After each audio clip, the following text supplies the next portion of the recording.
Dia menangis bahagianya tuh gini Mas Ayah. Bahagia. Ayah, mama, bapak itu baru bisa sampai kedua. Waduh, luar biasa saya. Ya, kita kan orang tua tahunya hanya gontor 1. Iya. Kalau ada gontor 2, Saya nggak tahu. Ini pengalaman pertama saya ketika anak yang minta maaf.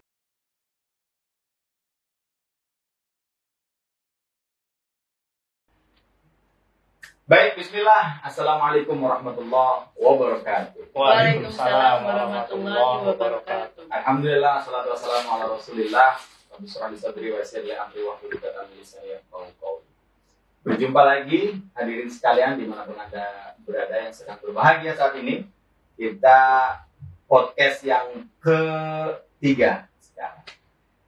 Siapa bintang tamu kita saat ini? Wah, ini adalah wali santri yang solihah. Amin. Yang Masya Allah mengawali lembaga kami, mempercayakan putranya untuk masuk di lembaga kami di Materi Darussalam Indonesia. Oke, langsung saja kita perkenalkan. Silakan Pak Haji. Bismillahirrahmanirrahim. Assalamualaikum warahmatullahi wabarakatuh. Waalaikumsalam. Hamdan waskurillah amma ba'du. Terima kasih kepada Direktur Bimatan Darussalam Indonesia yang telah berkenan mengundang kami berdua untuk berbincang-bincang ya podcast dalam rangka mengisi aktivitas positif kegiatan wali santri dan bagaimana cara berbagi sesama wali santri. Perkenalkan, nama saya Haji Nana Rusmana. Saya didampingi istri saya. Ya, Assalamualaikum warahmatullahi wabarakatuh. Saya dengan Susilowati, bunda dari Aditya Kusuma Wardana Iskandar. Atau lebih terkenal dengan Mama Dito. Mama Dito dan Ayah Dito. Ya. Itulah perkenalan dari Pak Haji Nana dan Ibu Susi, Mama Dito dan Ayah Dito. Nah, kita berbincang-bincang nih tentang Dito dulu ya. Dito itu awalnya bagaimana sehingga bisa masuk ke Gontor itu bagaimana? Kebetulan anak saya ini interaktif. Dia senang bercerita, bertanya, sehingga kita merasa sebagai orang tua melayani ya. Itu artinya tiktokan lah, artinya tiktokan apa yang dia dipertanyakan kita jawab. Seperti wartawan dia tuh. Perjalanan kemana, pergi kemana gitu kan. Selalu banyak bertanya dan selalu pengen tahu. Sejalan waktunya, karena saya lebih dekat dengan beliau, sering banyak ngobrol, banyak kesempatan gitu kan. Ya saya mencoba pada suatu saat bertanya, ketika orang tua sudah nggak ada, kira-kira apa yang bisa dilakukan anak terhadap orang tua. Nah kebetulan beliau ini saya kan bawa kemana saja gitu kan, silaturahim ke keluarga, ke saudara, ke tempat-tempat ibadah lah kemana. Dia mungkin salah satu anak yang beruntung. Rezeki saya mungkin itu ya. Karena bagaimanapun dia sebagai anak tapi pemikirannya tua. Iya, pemikiran dia dewasa. Ya. Dan yang saya salut, dia selalu mengingatkan orang tuanya. Masya Allah. Ketika saya tawarkan lulus SD ini mau kemana, kebetulan dia itu anak satu-satunya disekolahkan di sekolah negeri. Saya tahu sendiri lah, sekolah negeri itu betul. keterbatasannya mungkin masalah mendapatkan pendidikan religinya tidak seperti di sekolah IP. Iya. Yang artinya saya mencoba menggali kemampuan anak, menawarkan pada suatu kesempatan mau sekolah kemana nanti kalau udah lulus SD. Ternyata saya tahunya dari HP-nya. Karena gini, saya memberikan kelulusan masalah HP ke anak untuk berkomunikasi dan supaya dia tidak terlalu ketinggalan sama anak-anak yang lain. Dia bisa main game, cuman dia tahu batasan-batasannya, sehingga setiap dia tidur saya cek dia komunikasi dengan siapa, apa yang dia dilihat di HP. Saya melakukan kontrol dan fungsi di situ. Ternyata isinya apa? Lihat YouTube itu Gontor. soal pesantren, soal Ustadz Abdul Somad, dan itu ceramah-ceramah yang menyentuh hati. Ini anak baru usia sekitar 11 tahunan kan? Iya. Kelas 6 SD. Kelas 5. Kelas 5 waktu itu kelas 5. Kok isinya tentang dakwah? Iya. Saya kaget kan. Akhirnya pada suatu kesempatan sambil jalan sama mamanya kita bertanya, ternyata pilihannya itu pengen ke pesantren. Tapi belum Belum menentukan. Belum. Karena saya juga pengetahuan gontor sangat awal. Sangat awal. Akhirnya saya juga mencari informasi gontor ini Belum ke Gontor dulu. sulit. Yang Survei. pertama itu melakukan survei. Saya ajak ke pondok pesantren Darul Najah di Jakarta. Ke Yaspida. Karena kita di searching juga di YouTube pesantren terbaik di Indonesia. Ternyata yang muncul juga salah satunya Darul Najah. Sampai kita ke Sukabumi, Yaspida, ke Darul Tauhid, ke Asifa, Al-Masu. Jadi yang pesantren-pesantren yang punya nama kita datengin. Al-Multajam, Kuningan, Husnul Khotimah, Datang juga. semua kita survei.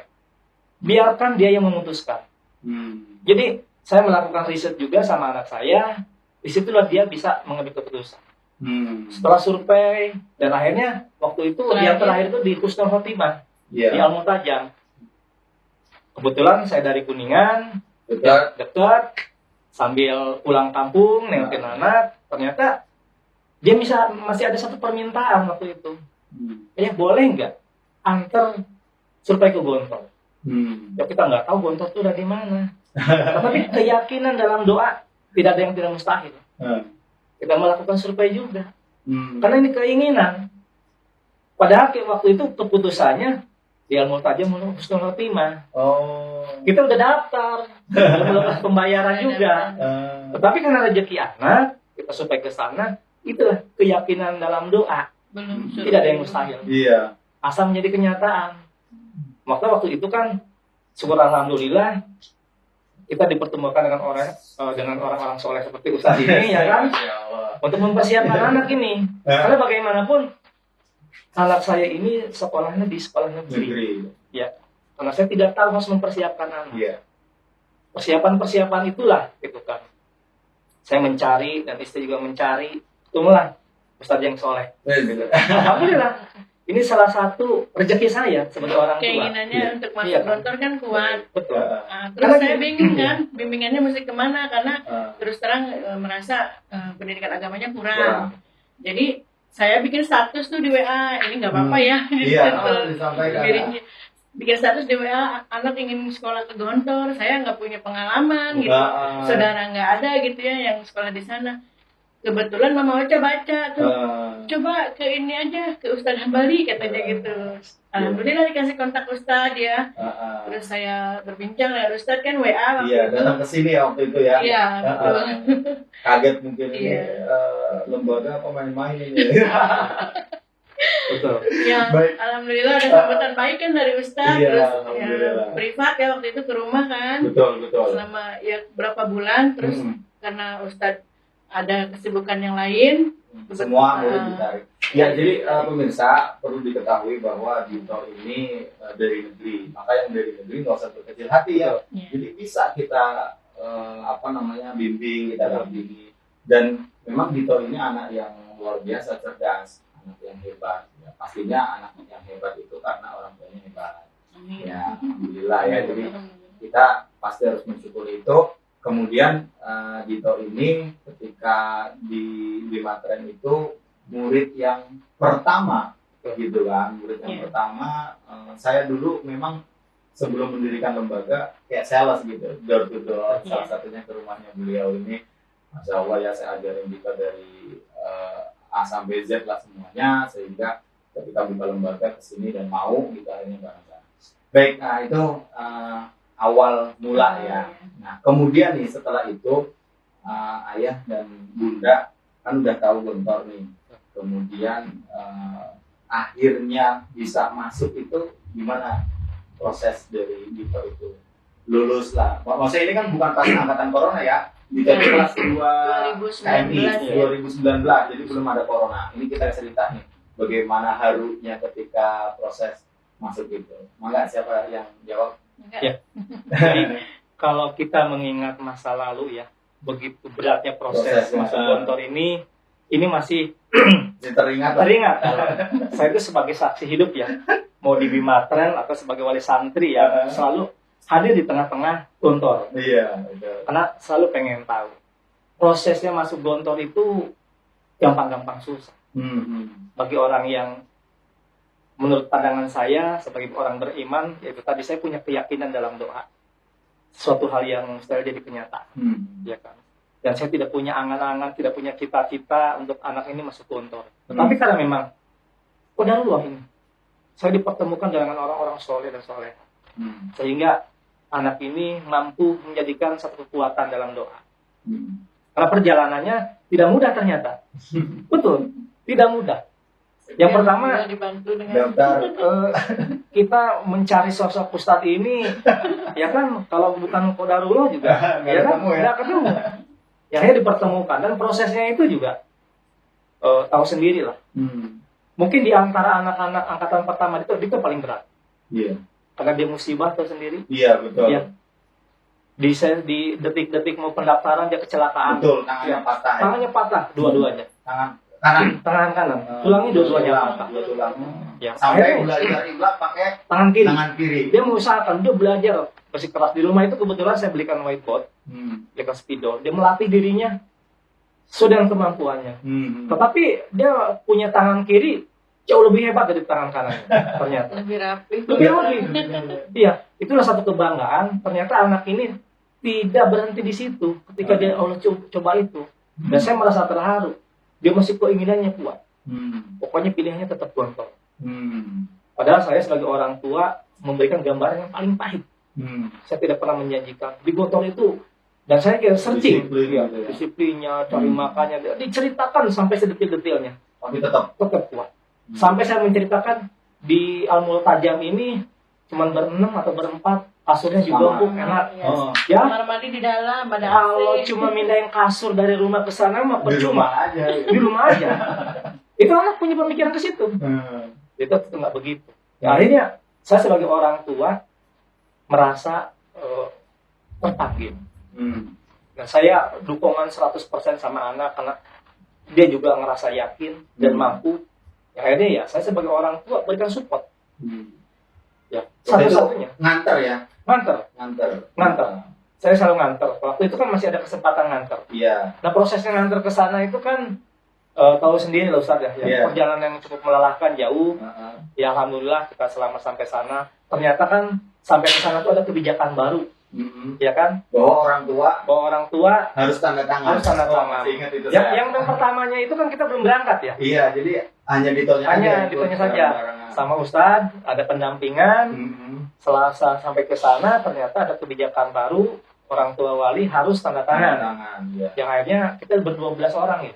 Iya. Waktu itu saya memikirkan gini, kalau cuma saya sendiri berangkat. Enggak. Cuman kasihan yang 12 orang ini. Betul. Akhirnya saya bikin grup dadakan waktu itu. Pada waktu udah sore, harus berangkat, pagi udah ditunggu, perjalanan lumayan jauh. Bikin grup, saya tawarkan, bawa kendaraan sendiri, nggak cukup untuk 12 orang. Ya dia cari solusi. Ya alhamdulillah segala sesuatunya dimudahkan, dilancarkan. Ya akhirnya kita bisa berangkat bareng-bareng. Kita janjian, setiap jalan kita sisir satu. Alhamdulillah sampai ke tujuan.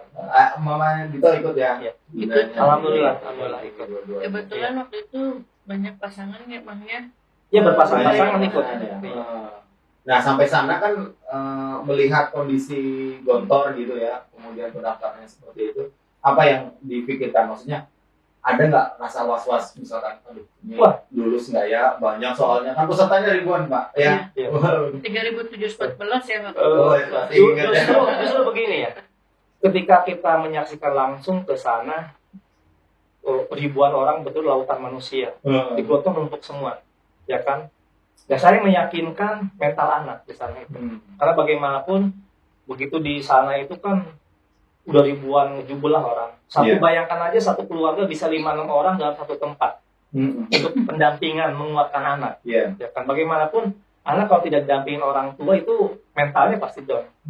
Karena dia bersaing dengan ribuan orang. Berarti ya lagi-lagi ya satu kekuatan dalam doa. Nah, kita hanya punya kekuatan doa di situ. Tapi optimis ya? Optimis memang. Emang hidup itu harus optimis. Tidak boleh pesimis. Kita punya Allah, segala sesuatu diserahkan. Kita ikhtiar, sudah berdoa, sudah. Syukur alhamdulillah. Ini timnya Bima Tren ini terus terang aja ya. Saya sangat profesional, ya kan. Tidak ada kekecewaan satu telepon ya lah. Sampai akhir ya. Nah, cerita pengumuman ada. Tadi kan optimis memang, ya, cuma kan kita harus realistis kemampuan anak.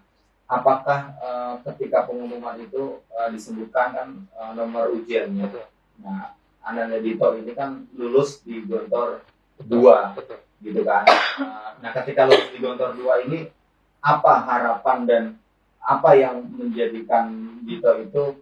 Apakah dia senang ataukah sedih atau gimana setelah lulus itu? Ya, saya masih mengingatnya ya, waktu itu pengumuman pasti yang namanya orang tua pada saat itu juga gelisah, sangat gelisah, menunggu detik-detik anaknya dipanggil. Nomornya dipanggil. Nomornya berapa? Masih 612.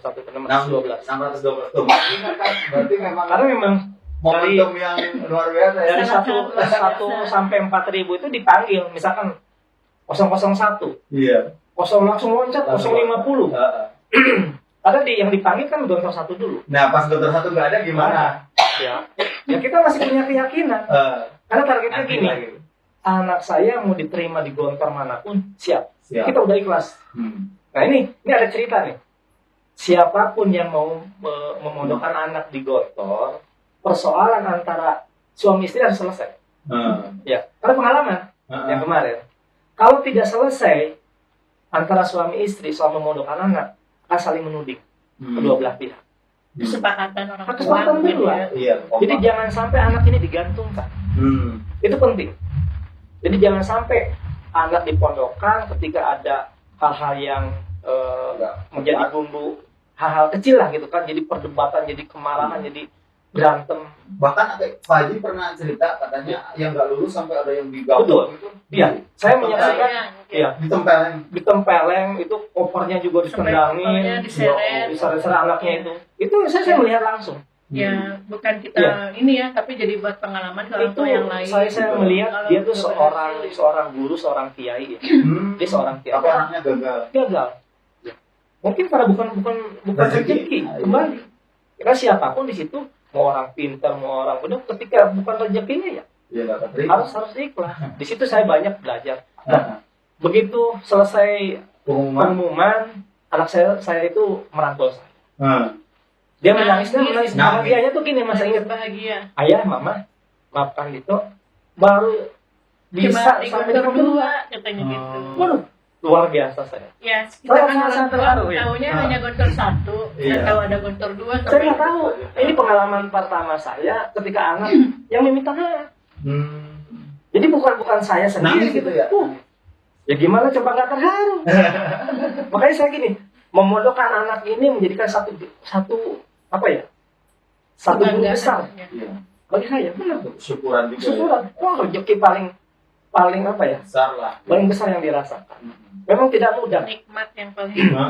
Anak satu-satunya, laki-laki, lulus SD dipondokin. Itu juga dari internal keluarga juga besar sekali. Ya kan, tidak mudah memang. Iya. Saya selesai persoalan, saya tidak banyak diskusi. Kalau sudah menjadi keputusan, ikhlas. Banyak sabar. Mamanya juga, Mama Dito. Ya, namanya seorang mama kan ada perasaan paling baper ya. Paling baper. Setiap lihat kamarnya setelah anak di pondok tuh, setiap lihat kamarnya ya selama beberapa bulan ya pasti nangis gitu kan. Lihat bajunya digantung nangis. Ya gimana enggak, ini kan anak satu-satunya. Iya. Tapi ya saya berbesar itu demi masa depan anak saya sendiri gitu kan. Betul.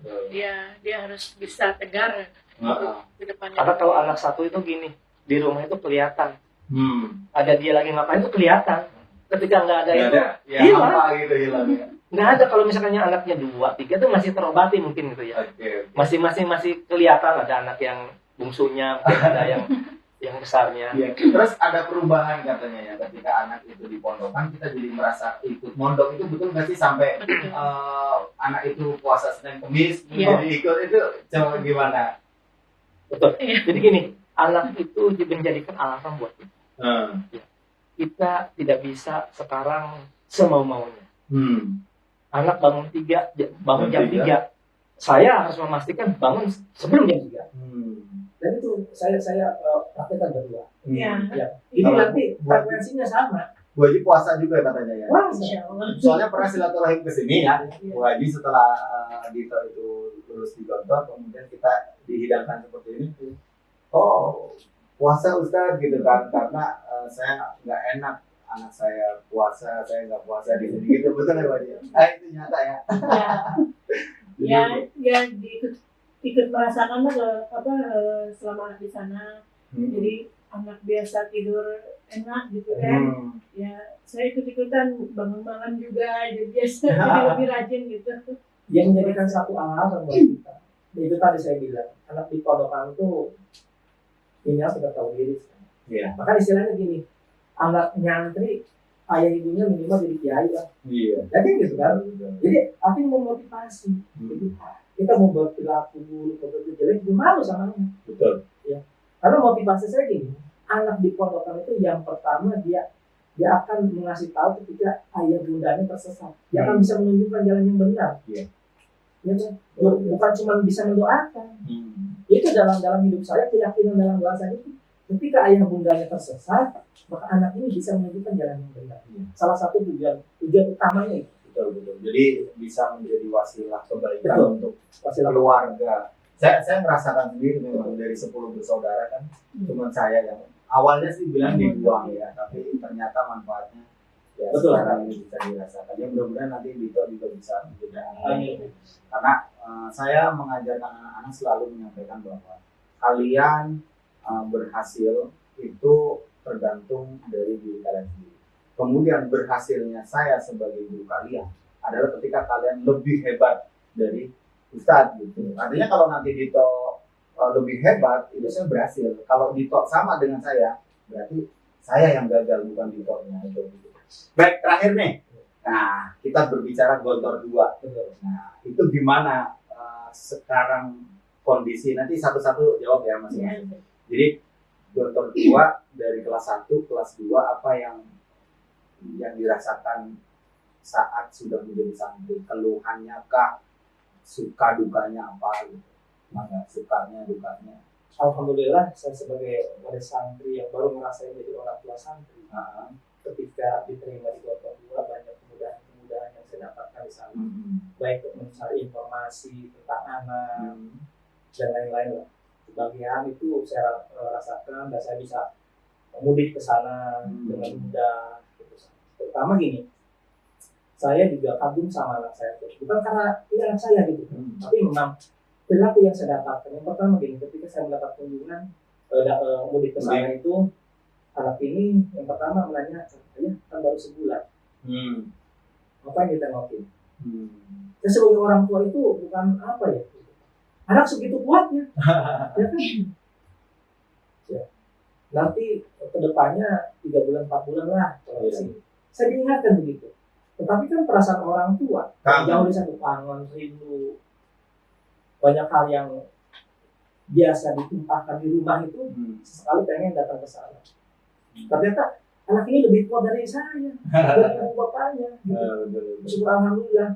Ini rezeki lagi untuk saya. Jadi apa? Saya itu pengen ya memondokkan anak di pesantren di Gontor 2 itu sangat tenang. Karena anak juga happy di sana. Oh, berarti senang ya ada cerita-cerita yang orang dengar tentang Gontor ya, gitu. Sampai detik ini dia tidak pernah mengeluhkan sesuatu.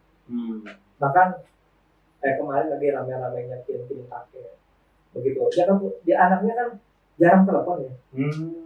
Karena dia mandiri. Kalaupun ada kebutuhan sepatu hilang dia beli sendiri.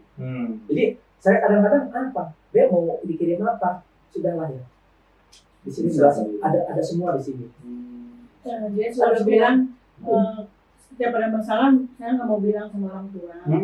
Insya Allah saya bisa menyelesaikan sendiri di sini kata gitu. Dan selama ini ya saya tidak menjelekkan siswa yang lain gitu ya.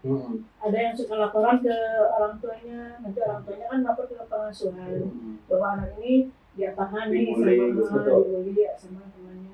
Itu kan nanti berdampak sama budaya sama yang lainnya juga. Kasihan gitu kan. Sebisa mungkin anak saya itu saya bisa menyelesaikan sendiri gitu. Selama itu tidak ada masalah fisik yang gitu besar ya, gitu ya. fisik, tidak merugikan fisik atau apa. Insya Allah kalau dimarahin ya memang Wajar. salah saya gitu, saya terima gitu. Terus proses dari pendewasaan ya. Malah dia suka mengingatkan, mama awas jangan lapor ke pengasuhan. Saya nggak suka katanya gitu. Oh. Jadi dia nggak pernah mengeluh dia dapat apa di sana. Iya, Ya. iya, iya. Tapi saya kan kadang-kadang suka Khawatir. khawatir kayak kemarin dapat ini katanya dipukul. Hmm. Kenapa? Saya nggak langsung terima mentah-mentah gitu ya, Betul. marah sama keamanan apa gimana. Oh dipukul, kenapa dipukul? Saya salah pakai nama katanya. Dan tag saya patah katanya gitu kan. Nah, kenapa patah? Harusnya beli lagi. Saya pinjam pakai nama teman. Ya itu iyalah berat kayaknya. pantas kata saya. Berat itu saya pernah itu. Pantas ya udah nggak apa-apa jadikan pelajaran. Apa-apa yang itu dikoreksi bahwa itu salah gitu. Kayak seperti dulu di Jundi pas ada Ustadz di sana ya. Betul, Pas betul. mudik itu gara-garanya dia pakai bahasa Sunda. Bahasa Sunda ya. Di Jundi itu di Kan botak harusnya ya. sehari-harinya bahasa Arab. Di botak apa? Di botak asal. Botak asal. Sisa begini doang ya. Kayak gogon ya. Gogon betul. Dan itu bikin terharu Itu sebetulnya. sedih nangis pas gitu ya, pas di Jundi Tapi ya. dia mau ngapel kita. Atau Ditonya yang nangis atau Ya saya yang nangis, Oh. ya Allah, dan Dia saya di malah tempat panggung, Oh. ada ribuan anak, gitu Ah. kan, dijemur gitu. Ya, Hmm. tapi ya itu udah jadi pengalaman. Justru nanti kedepannya jadi suka apa? Kaya akan pengalaman. Cerita gitu, Betul. kenangan gitu. Nah, ini menarik nih, maksudnya ada pukulan. Nah, di pukulan ini kan setahu saya Gontor sekarang udah nggak ada tuh. Ini ketika anak melapor dipukul gitu, dan kita selaku orang tua lapor ke pengasuhan, itu udah otomatis yang mukul itu bakal Iya. Tapi saya tidak melaporkan. Tidak melakukan. Saya tidak Tidak melaporkan. apa-apa. Sebatas Ya. masih wajar. Ya. Betul. Mungkin pukulan juga tidak keras. ya, hanya- pukulan mendidik ya, Iya. mendidik. Dia sifatnya mendidik betul. Betul. Soalnya ada pengalaman ada anak katanya dipukul, entah anaknya yang membesar-besarkan atau mungkin ibunya yang menerima mentah-mentah Iya. informasi itu bilang ke pengasuhan kan akhirnya mudah gede jadi Dikeluarkan. al-ahyad, namanya Al-Ahad. al-ahyad gitu. Jadi tidak mau merugikan yang lain juga lah. Betul, Jadi betul. kita koreksi mungkin anak kita Iya, yang jadi salah. senioritas itu di Gontor perlu diketahui mungkin masih ada yang seperti itu, tapi hanya oknum. Sebenarnya mah itu larangan keras untuk pukulan, jadi nggak ada mengenai pukulan fisik, sehingga nanti bagi ayah bunda yang memang anaknya di Gontor nggak perlu khawatir. Jadi apapun yang nanti dialami oleh anak itu adalah proses pendidikan. Oke, terima kasih ini sudah meluangkan waktu ya Pak Haji, Bu Haji dengan kami, mudah-mudahan bermanfaat. Kemudian kami menyampaikan bahwa apa yang kita lakukan saat ini adalah sharing dan membagi kebermanfaatan. Jadi ikhlas, ridho, kita sama-sama mendoakan dan didoakan. Amin. Ya, mudah-mudahan bermanfaat. Jangan lupa di Like subscribe, and subscribe. like ya. Supaya menyebar Amin, dan mendatangkan banyak manfaat gitu ya. Iya. Bu Haji, ya. Apa Insya gitu. Allah kemarin makin sukses ya. Amin, mohon doanya ya. Nanti kita sharing-sharing lagi di lain waktu. Amin. Terima kasih banyak waktunya. Syukron wabillahi taufiq wal hidayah. Assalamualaikum warahmatullahi wabarakatuh.